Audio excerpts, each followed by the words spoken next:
तिकडे भाजप उमेदवार भूषण शिंगणेंच्या भेटीला गेले आहेत मुख्यमंत्री। कालच भाजप उमेदवार भूषण शिंगणे यांच्यावर जीवघेणा हल्ला झाला होता आणि त्यांच्या भेटीला मुख्यमंत्री आता पोहोचलेले आहेत। ही दृश्य आपल्या समोर आलेली आहेत। भाजप उमेदवार भूषण शिंगणेंवर हल्ला झाला होता आणि त्यांच्या भेटीला पोहोचले आहेत मुख्यमंत्री फडणवीस।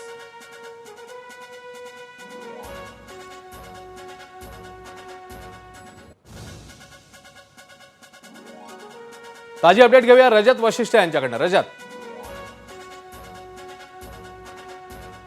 रजत आवाज पोहोचतोय? आज मुख्यमंत्री आपला मतदानाचा कर्तव्य पार पाडल्यानंतर थेट भूषण शिंगणे यांच्या घरी पोहोचले आहे।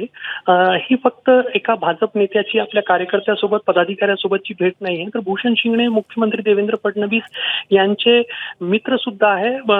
देवेंद्र फडणवीस याच पश्चिम नागपूरमध्ये मधून 2 वेळेला आमदार राहिलेले, त्यामुळे एक मित्र आपल्या मित्राची तब्येत पाहायला आणि कुशलक्षेम विचारायला या ठिकाणी पोहोचल्याचं चित्र आहे। आणि भाजपचे सर्व कार्यकर्ते काल रात्री काय या ठिकाणी घडलं, कशा पद्धतीने गुंडगिरी करण्यात आली त्याची माहिती मुख्यमंत्री यांना देत आहे। त्यामुळे एक आगळा वेगळा चित्र या ठिकाणी पाहायला मिळतं। अत्यंत व्यस्त आज दिवस आहे मुख्यमंत्र्यांचा।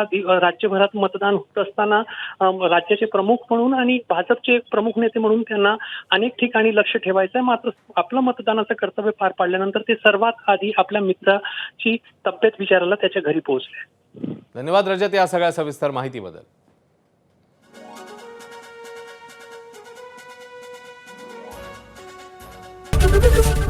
एबीपी माझा, उघडा डोळे बघा नीट।